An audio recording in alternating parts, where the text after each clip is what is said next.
नमस्कार। आज के इस व्याख्यान में हम पानीपत के तृतीय युद्ध के परिणामों और उसके पश्चात इस युद्ध में मराठों की असफलता के कारणों की चर्चा करेंगे। इसके पूर्व के एक वीडियो व्याख्यान में पानीपत के युद्ध के कारणों और युद्ध की ओर ले जाने वाली परिस्थितियों की हम चर्चा कर चुके हैं। पानीपत के युद्ध के परिणामों के बारे में इतिहासकारों में मतभेद है। सुप्रसिद्ध मराठा इतिहासकार सरदेसाई का मानना है कि इसमें संदेह नहीं कि जहाँ तक जनशक्ति का संबंध है मराठों को इसमें भारी क्षति पहुँची थी, परंतु इसके अलावा उन्हें कोई ज़्यादा नुकसान नहीं हुआ था। इसके विपरीत यदुनाथ सरकार का मानना है कि इस संघर्ष में मराठों को बहुत बुरी तरह से मार खानी पड़ी। पूरे महाराष्ट्र में ऐसा कोई परिवार नहीं था जिसने कि पानीपत के इस संघर्ष में अपने सदस्य को नहीं खोया हो। पेशवा का पुत्र विश्वासराव, उसका भतीजा सदाशिवराव भाऊ, इब्राहिम गार्दी, तुकोजी सिंधिया आदि कई योग्य सेना नायक इस युद्ध में खत्म हो गए। इस युद्ध से स्वयं पेशवा को इतना बुरा धक्का लगा कि 23 जून 1761 को उसकी मृत्यु हो गई। इससे मराठों की सैनिक और राजनीतिक प्रतिष्ठा में भारी कमी आई। पेशवा की मृत्यु से मराठा सरदारों पर नियंत्रण रखने वाला कोई नहीं रहा और वे सब अपने अपने स्वार्थों में लिप्त हो गए और मराठों की इस आपसी फूट से उनकी उत्तरी भारत में प्रगति अवरुद्ध हो गई। निश्चित रूप से कुछ समय पश्चात ही मराठों ने अपनी खोई हुई प्रतिष्ठा को पुनः कुछ हद तक प्राप्त कर लिया था। 1759 में उन्होंने पुनः नर्मदा नदी को पार किया, राजपूत शासकों, रोहिलों और जाटों से हर्जाना वसूल किया। सिंधिया कुछ समय के लिए मुगल सम्राट का संरक्षक भी बन गया। उसके बावजूद उत्तर भारत की राजनीति में वो स्थायी रूप से अपना प्रभाव नहीं जमा पाए थे। अहमद शाह अब्दाली का जहाँ तक सवाल है, उन्हें भी इस वजह से कोई लाभ नहीं हुआ। अब्दाली इसके बाद अपने अफ़गानिस्तान लौट गया और फिर कभी उसने भारतवर्ष के मामलों में भाग नहीं लिया। पानीपत के युद्ध का महत्व तो एक दूसरे ही दिशा में निहित है और वह है अंग्रेज़ों का उदय।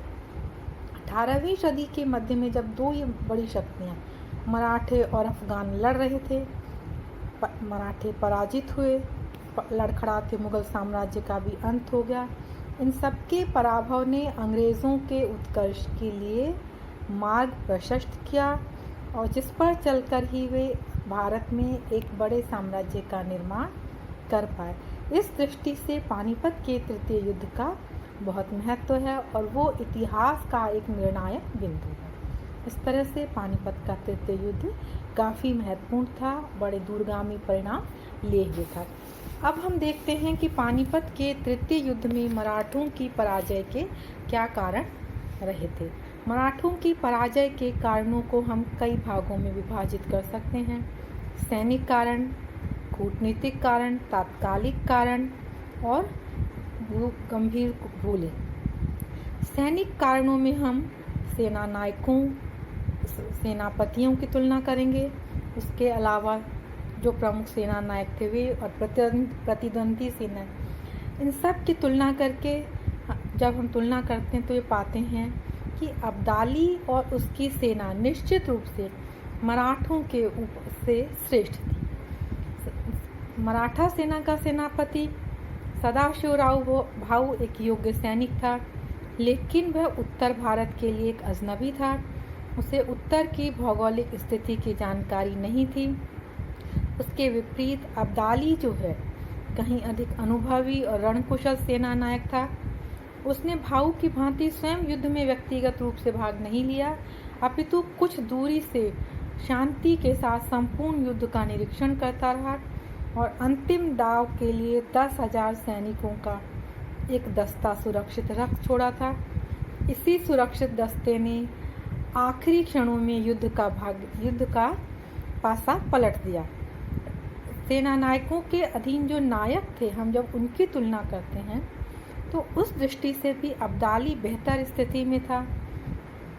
मराठों के पास बूढ़ा मल्हारराव होलकर, नवयुवक जनकोजी सिंधिया और अन्य विभिन्न मराठा सेना नायक थे, जो कि कई अवसरों पर अब्दाली से परास्त हो चुके थे और अपना आत्मसम्मान खो चुके थे। साथ ही इब्राहिम गारदी और उसके सैनिकों के प्रति भाऊ की जो विशेष कृपा थी, उससे मराठा सेना नायकों में इतना गंभीर मतभेद पैदा हो गया था कि वो कोई ठोस कदम ही नहीं उठा पाए। मल्हारराव होलकर पर तो यह भी आरोप लगता है कि उसने नजीब खान से पहले ही साठगांठ कर रखी थी। जब हम प्रतिद्वंदी सेनाओं को देखते हैं, सेनाओं का गठन देखते हैं, तो उसमें भी निश्चित रूप से अफगान सेना एक अच्छी स्थिति में थी। मराठा सेना सामंतवाद के दूषित रोग से पीड़ित थी। आपस में लड़ने वाले, एक दूसरे से घृणा करने वाले सेना नायकों के नेतृत्व में मराठा सेना अपना अनुशासन खो चुकी थी। उसका राष्ट्रीय स्वरूप खत्म हो गया था। अब वो भाड़े की एक सेना बन गई थी, जो कि केवल वेतन के लिए युद्ध करती थी और महीनों तक उसका वेतन भी नहीं चुकाया जाता था। सैनिक लोग लूट मार से अपना धन प्राप्त किया करते थे। इस मराठा सेना के लूटमार और अत्याचार ने उन्हें उत्तर भारत में घृणा का पात्र बना दिया। इसके विपरीत अब्दाली की सेना पूर्णतः अनुशासित थी, सर्वोच्च सेना नायक के आदेशों पर चलती थी। अवज्ञाकारी और अनुशासनहीन सैनिकों को कठोर दंड दिया जाता था। जब हम सैनिक शिविरों की तुलना करते हैं दोनों के, तो उसमें भी पाते हैं कि मराठा सैनिक शिविर न होकर एक अव्यवस्थित भीड़ की तरह था, जिसमें केवल मराठा सैनिक नहीं, मराठा अधिकारी, उनकी पत्नियां, उपपत्नियां, नौकर, इसके अलावा दक्षिण भारत से उत्तर भारत में यात्रा करने आने वाले असंख्य नर नारी शामिल थे। हजारों जानवरों की उपस्थिति से भी युद्ध में कठिनाई उपस्थित हुई। कुल मिलाकर युद्ध में भाग लेने वाले सैनिक बहुत कम थे। अब्दाली के 60,000 सैनिकों की तुलना में मराठों के पास केवल 45,000 ही सैनिक थे। इसके अलावा जो मराठा तोपखाना था, वो भी बड़ी दोषपूर्ण स्थिति में था। मराठों की तोपखाने बहुत वजनी थी, जिन्हें निशाना बांधना, घुमाना बहुत मुश्किल था। युद्ध के प्रत्यक्षदर्शी इतिहासकार काशीराज ने लिखा है कि मराठा तोपों के गोले अफगान सैनिकों के ऊपर से होते हुए लगभग 1 मील की दूरी पर भूमि पर गिरते थे, यानी वो निशाना तो चूक ही जाते थे। बारूद की कमी थी, तो इन तोपों का समुचित उपयोग नहीं होता था। आमने सामने की लड़ाई के अवसर पर यह वजनदार तोपखाना बिल्कुल निरर्थक सिद्ध हुआ। इसके विपरीत अब्दाली का तोपखाना हल्का और गतिशील था। उसने अपनी हल्की तोपों को ऊंटों पर लदवा दिया और उन पर बैठे 400 तोपचियों ने मराठा सेना की कमर तोड़ दी। अब्दाली के साधारण तोपचियों की बंदूकें भी मराठों की बंदूकों से श्रेष्ठ थी। अफगान सैनिक आग्नेयास्त्रों के संचालन में मराठों से कहीं अधिक निपुण थे। ये तो हुई सैनिक क्षेत्र से संबंधित उनकी कमजोरियां। अब हम देखते हैं युद्ध का एक महत्वपूर्ण बिंदु, वो है खाद्यान्न व्यवस्था। खाद्य पदार्थों की अपर्याप्त व्यवस्था मराठों की पराजय का एक प्रमुख कारण सिद्ध हुई। जब से मराठों ने दक्षिण से कूच किया, भाऊ को इस समस्या का सामना करना पड़ा।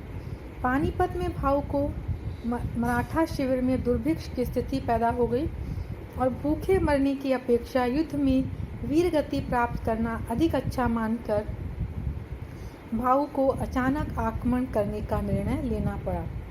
इसके विपरीत भारतीय मुसलमान नेताओं की सहायता से अब्दाली को खाद्य पदार्थों की कोई कमी नहीं रही। इतिहासकार यदुना सरकार ने बहुत मार्मिक टिप्पणी की है, वो ये कि पानीपत के मैदान पर जिस मराठा सेना ने अफगानों का सामना किया, वह अधमरे देशी टट्टुओं पर भूख से पीड़ित कमर झुकाए सैनिकों का झुंड था। इससे मराठा सैनिकों की हार का बड़ा स्पष्ट कारण समझ में आ जाता है। कूटनीतिक कारण भी मराठों की असफलता के लिए उत्तरदायी रहे। पेशवा बाजीराव ने अपनी स्वार्थी नीति के द्वारा उत्तरी भारत की लगभग सभी प्रमुख शक्तियों की सहानुभूति को खो दिया था। उसके उत्तरी अभियानों का जो उद्देश्य था, अधिक से अधिक धन बटोरना था। राजपूत शासकों को ये आशा थी कि मुगलों से प्रतिरोध लेने में मराठे उनकी सहायता करेंगे, परंतु मराठों ने तो उन पर मुगलों से भी अधिक जुर्म ढाए। परिणाम ये निकला कि वे मराठों के शत्रु बन गए और पानीपत के अवसर पर उन्होंने किसी प्रकार का सहयोग नहीं किया। यहाँ तक कि सूरजमल जाट ने शुरू में मराठों का साथ दिया था, परंतु बाद में वह भी मराठा शिविर छोड़कर चला गया था। अवध के शुजाउद्दौला ने भी मराठों का साथ नहीं दिया।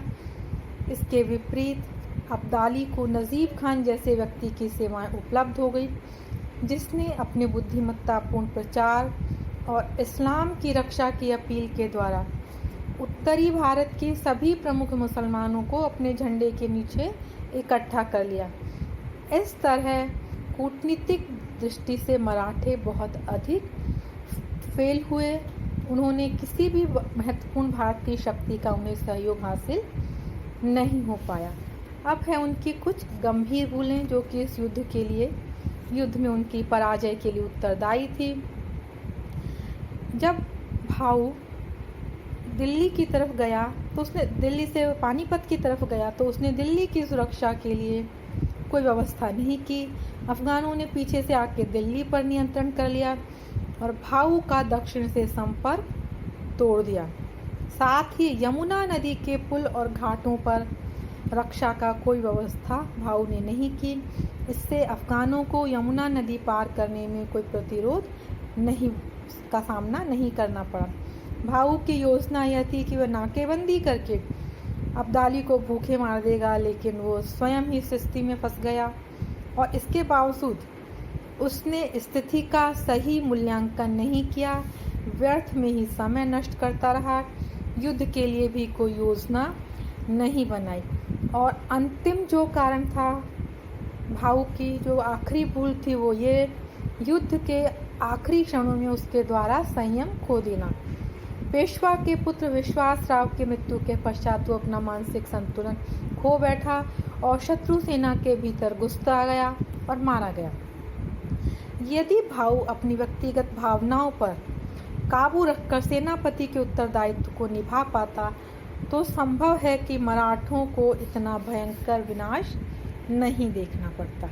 तो इस तरह से इन सभी कारणों के सम्मिलित प्रभाव का परिणाम था मराठों की पानीपत के तृतीय युद्ध में पराजय और अब्दाली की विजय। धन्यवाद।